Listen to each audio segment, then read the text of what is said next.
नमस्ते बच्चों, मैं अनिता आर्या, हिंदी अध्यापिका फ्रॉम सूरज स्कूल महेंद्रगढ़। आज मैं आपको करवाऊंगी कारक। मैं आपको पद परिचय करवा रही थी। पद परिचय में मैंने आपको संज्ञा, संज्ञा, लिंग और वचन करवा दिए थे। उसके अंतर्गत आज मैं आपको कारक करवाऊंगी। ठीक है। सबसे पहले कारक। कारक का अर्थ क्या होता है? क्रिया को करने वाला। ठीक है, करने वाला कौन होता है? कारक। कारक की परिभाषा क्या होती है? संज्ञा या सर्वनाम का संबंध। संज्ञा या सर्वनाम का संबंध वाक्य में, संज्ञा या सर्वनाम का संबंध वाक्य में शब्द के साथ या क्रिया के साथ हमें पता चलता है, उसको क्या कहते हैं? कारक। ठीक है। संज्ञा या सर्वनाम का संबंध वाक्य में शब्द या क्रिया के साथ हमें पता चलता है, उसको क्या कहते हैं? कारक। कि संज्ञा के साथ क्या संबंध है, सर्वनाम के साथ क्या संबंध है क्रिया का, किससे पता चलता है हमें? कारक से। कारक के 8 भेद होते हैं। कितने भेद होते हैं? 8 भेद होते हैं। कौन कौन से? सबसे पहले कर्ता, दूसरा कर्म, तीसरा करण, चौथा संप्रदान, पांचवा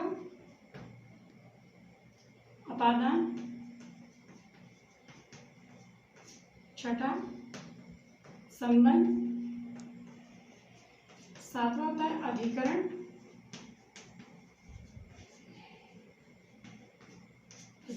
और आठवां होता है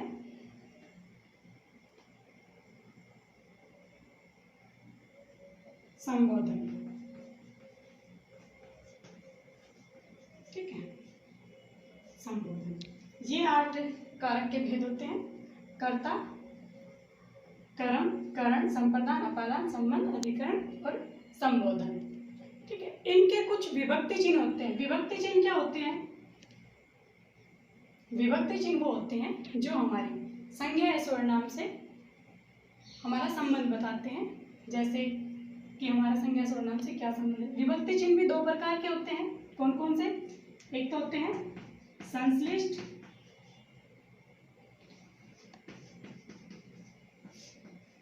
एक होता है विश्लिष्ट। विभक्ति चिन्ह 2 होते हैं, संश्लिष्ट और विश्लिष्ट। संश्लिष्ट कौन होते हैं? जो जिनका संबंध किससे होता है? जो स्वर्णाम के साथ आते हैं। जो किसके साथ आते हैं? स्वर्णाम के साथ। जैसे ये जुड़े होते हैं स्वर्णाम से, जैसे उसने, उसको और उससे। ठीक है। विश्लिष्ट क्या होते हैं? जो संज्ञा के साथ आते हैं, जैसे राधा ने, ठीक है, शाम को। ठीक है। तो ये यहाँ पे आए हैं विभक्ति चिन्ह। ये इनके साथ आते हैं, स्वर्णाम में साथ जुड़े होते हैं और संज्ञा में अलग से आते हैं। तो ये होते हैं हमारे विभक्ति चिन्ह, जो संज्ञा स्वर्णाम के साथ आते हैं। ठीक है, वो होते हैं विभक्ति चिन्ह। तो इनके अलग अलग विभक्ति चिन्ह होते हैं जिनसे हम इनकी पहचान करते हैं। और सबसे पहले हम करते हैं कर्ता कारक। ठीक है, मैं साथ साथ करवाती जाऊंगी, साथ साथ उनके विभक्ति चिन्ह बताती जाऊंगी। सबसे पहले कर्ता। कर्ता का हमने क्या पढ़ा है? विभक्ति चिन्ह ने। हमारी बुक में ने ही है, ने। लेकिन ने के अलावा इसके और भी विभक्ति चिन्ह होते हैं। कौन कौन से आज मैं आपको बताऊंगी। आपने पहले शायद हमेशा ने ही पढ़ा है। ने के अलावा इसके होते हैं से और को। ठीक है, ये 3 विभक्ति चिन्ह होते हैं इसके, ने, से, को। इनका प्रयोग अलग अलग उसमें किया जाता है। जैसे कि कर्ता में अगर भाववाचक संज्ञा होती है तो वहां पर किसका प्रयोग होता है? से का। जैसे राम से नहाया नहीं जाता, वहां पे कर्ता हो गया राम। ठीक है, कर्ता कारक हो गया। कर्ता कारक क्या होता है? कार्य को करने वाला। ठीक है, काम को करने वाला कौन होता है? कर्ता। तो राम से नहाया नहीं जाता, वहां पे क्या है? भाववाचक संज्ञा। भाववाचक संज्ञा में क्या होता है? भाववाचक संज्ञा नहीं, भाववाच्य में। भाववाच्य में क्या होता है?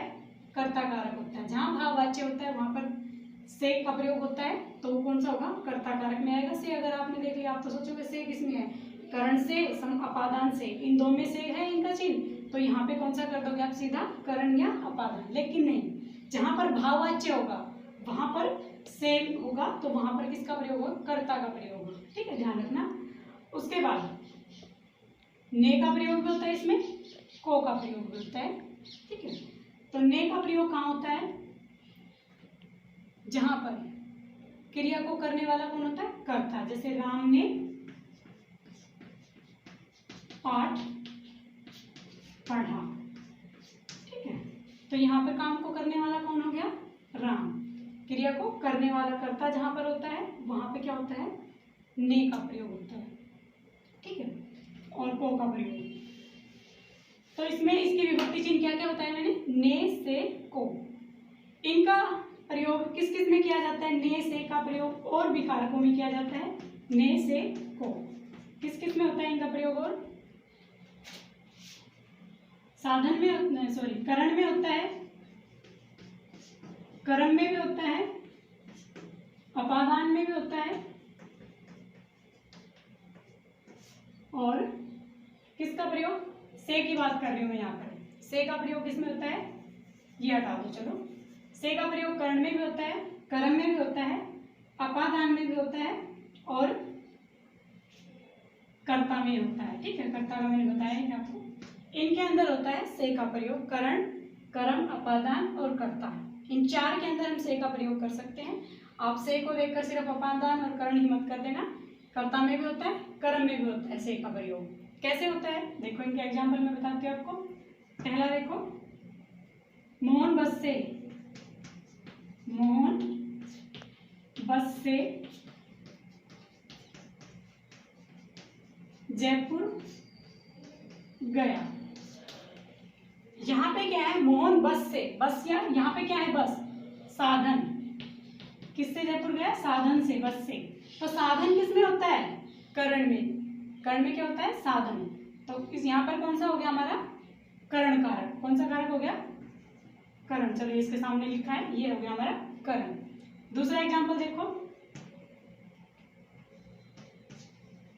दादाजी से पढ़ा नहीं जाता, पढ़ा नहीं जाता।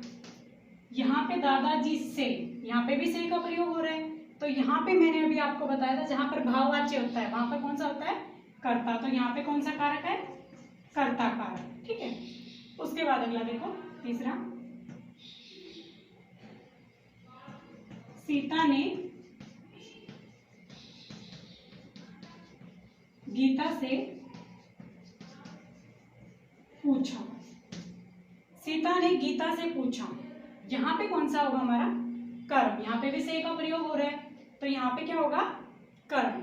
कर्म मतलब, कर्म की डेफिनेशन क्या होती है? जहां पर क्रिया द्वारा कर्म किया जाता है। तो सीता ने गीता से पूछा है। ठीक है, सीता ने क्या किया? गीता से पूछा। यहाँ पर क्रिया द्वारा क्या किया गया? कर्म किया गया। तो वहां पर कौन सा होता है? कर्म। अब देखो चौथा, राम घोड़े से गिर गया। यहाँ पे भी से का प्रयोग हो रहा है, तो यहाँ पे कौन सा होगा? अलग हो रहा है। कौन सा होगा? अपादान। घोड़े से गिर गया, घोड़े से अलग हो गया। तो अपादान में क्या होता है? अलग होने का भाव होता है। अपादान में 4-5 चीजें होती है, वो मैं आपको अपादान करवाऊंगी, उससे मैं बताऊंगी। 5 चीजें होती है। ठीक है, तो यहाँ पे क्या है? अलग होने का भाव हो रहा है। यहाँ पे कौन सा हो गया? अपादान। ये कौन सा हो गया? अपादान। ठीक है, तो ये था हमारा कर्ताकारक। कर्ताकारक में क्या होता है? ने से को, तीनों विभक्तियों का इसमें प्रयोग किया जाता है। ठीक है, उसके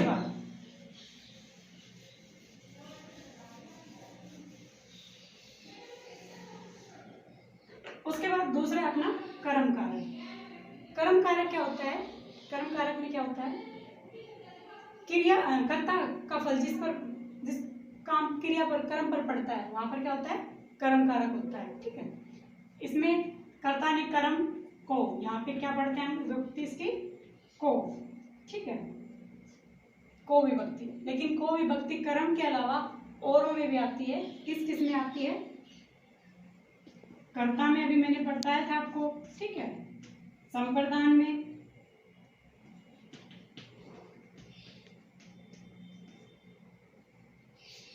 अधिकरण में,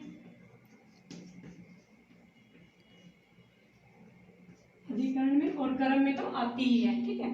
कर्ता, संप्रदान और अधिकरण में, इन तीनों में भी को विभक्ति का प्रयोग होता है। कैसे, इनके एग्जाम्पल मैं आपको करवा देती हूँ। देखो,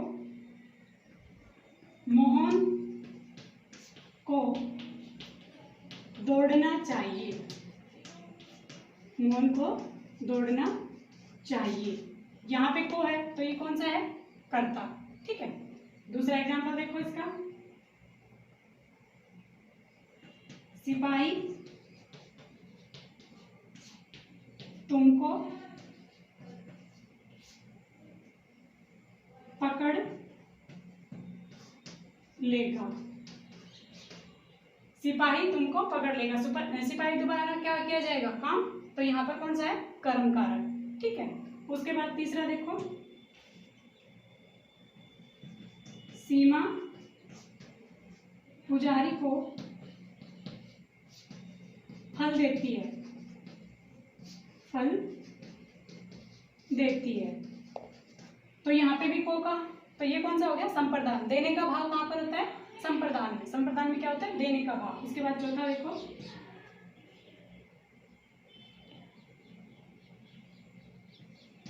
राधा शाम को आएगी,